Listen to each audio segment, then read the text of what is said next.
Okay, we're back from break here, and it's time for a little segment and a little game that we like to call Report Card.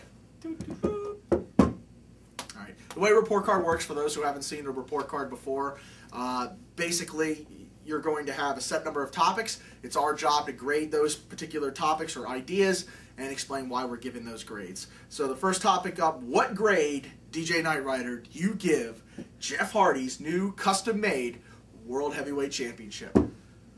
I give that atrocious belt a solid D. A solid D, okay? Do you want to know why? Is that... Yes. I'm okay with the concept of it, which is why it even gets a letter grade at all. I understand this is much like the Stone Cold Smoking Skull belt, you know, the Rock's corporate championship. You know, when did Rock have a corporate championship? Whatever. John Cena's spinner belt. When did Rock have a corporate championship belt? Whatever. I'm okay with this, except for the fact that the belt is ugly. It is ugly. It's atrociously ugly. And that's why it gets a D-. This thing looks nothing like a World Heavyweight Championship should. But yet you think a skull that has smoke coming out of the eyes looks like a smoking. We ignore that. It looks like a championship belt, or perhaps a spinning hubcap that says U.S. Champ. Looks like a championship belt. I'm okay with the concept of these, you know, characterized belts. I am not okay with them looking hideous. Alright, I'm going to give the belt an A+. Wow.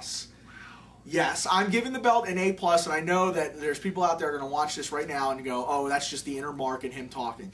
No, it's not. The reason why I'm calling it an A+ is part of it, on the reason what you touched on, was the fact that this belt perfectly fits Jeff Hardy. Perfectly fits the character of Jeff Hardy. It's designed by Jeff Hardy. It's got his face sculpture right in the center plate. It's got his face that you actually see in his new t-shirt on the side plates. Whether or not you think that the belt looks something like this belt, I agree. I do agree with that. It looks nothing like this belt. This belt is a beautiful belt. Yeah, hey, by the way, what name are you missing off of this belt? We're not going to talk about Okay. Anyway, point of the matter is that the belt fits Jeff Hardy. I think for Jeff alone, if this belt was on anybody else in professional wrestling, I would completely agree with you, except for the fact that, is it artistic? Yes. Does it look appealing? My eyes, I say yes, it looks appealing. All right. So you gave it a D. D. I gave it an A+. Plus. All right. What grade do you give Randy Orton's face run? The inner Mark in me is going to have to speak out on this one. I like Randy Orton. I like him a lot. The problem is I hate this run he's had as a face. I think it's been just crappy the way his face character has been built. You know, given the world title as a face, you know, I'm okay with that. I feel like that helps the grade because the last time he had the title as a face is when they pushed to get him to be the youngest champion in WWE history. And then that was a short 1-month title, right? At least this one's, you know, garnered some sort of length to it. You know, give it a little bit more credibility as a face run, but I just don't like the character, and that's why it gets a C. Wow, C. A C. C. I'm going to give Randy Orton's face run a flat-out D-. And the only reason I'm not going as far as an F is based on one idea. It's a very big idea, though. Yep. Randy Orton is selling merch. He's putting asses in seats. He's getting the loudest pops as a babyface. That alone, on a business standpoint, why would you not want to do what you're doing? Obviously, it's working if he's selling that many t-shirts and that many sweatshirts and whatever else he's got out there in merchandise, and has people bringing all kinds of Viper signs and all kinds of RKO signs and everything else like that, and people go crazy over that. Is it working? Obviously, in that standpoint, yes, it is. Which, you know, also lends to why John Cena worked for why John Cena worked. However, I hate the damn thing. I hate this character. He's not the Viper. Nope. In fact, he's the garter snake to me. Randy Orton, he's not the Viper that strikes. He's the garter snake that nips. I thought you liked trouser snakes. I thought you were going to reveal that to everybody.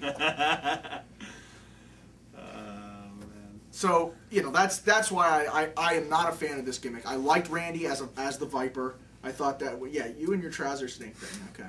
I liked Randy Orton as the Viper. I liked him as a heel. I think he makes a much better heel than he does a babyface, and I don't like this at all. This is made truly as not just him, but the Nexus too, but has made Raw an abortion of a freaking television show, unwatchable. Yep. All right. What grade do you give Michael Cole's heel gimmick? I'm gonna come out and flat out say this one. I'm gonna give Michael Cole's heel run a B. A B. A B? Yes, a B. I thought it was going to be a B plus for some reason, but okay, a B. And here's why. I cannot stand Michael Cole. And I relate this a lot to when people were like booing Vicky Guerrero out of the building whenever she was at the prime of her excuse me heel run. People couldn't stand her. She was getting the loudest boo, if not the second loudest boos of the night. And that's what I'm equating this Michael Cole heel, sucking on the Mrs. Ballsack run too. I can't stand it at all. So WWE, if your job was to make people not like Michael Cole, you've done your job right. I can't believe you gave this a B. Yeah. I honestly can't believe you gave this a B. The reason why first of all, my grade for Michael Cole's heel gimmick, F minus minus minus minus motherfucking minus. Are you allowed to say the word? Why not? If you're under 18, you're going to need parental consent. We already know that. I had that in the disclaimer. Oh. Okay. It's an F minus minus minus motherfucking minus. The reason why is simple. Michael Cole's gimmick doesn't make any sense. Okay, I don't have a problem with him turning heel. Okay, I actually kind of find when he's acting like a heel humorous. I find it that it adds to the programming, makes sense. Here's the problem. You've got Jerry Lawler on color commentary. You've got Michael Cole on color commentary. Who's doing the play-by-play? Who's paying attention to the match that's on television? I mean, I know that he doesn't give two shits about Goldust and Ted DiBiase. Okay, that's great. But you don't ignore them in the ring. They're out there busting their asses to put on an entertaining match, and you're busy talking about the frickin' Miz. That's ridiculous. There's nobody out there calling this match. Somebody has to be out there calling the match. But God forbid, if John Cena's out there, well, Michael Cole goes into full babyface, I love John Cena. Well, that's not a heel to me. Cena turns heel, then you're good to go, Michael Cole. Well, is it, or will he turn on Cena? We'll talk about that. I don't think so. And then you talked about Vicky Guerrero and associating her to Michael Cole. Yes. Vicky Guerrero's job as an on-screen character is to go out there and be a specific character and draw heat. Her job is to be a heel, and whoever you were associating, or you were talking about her with Edge.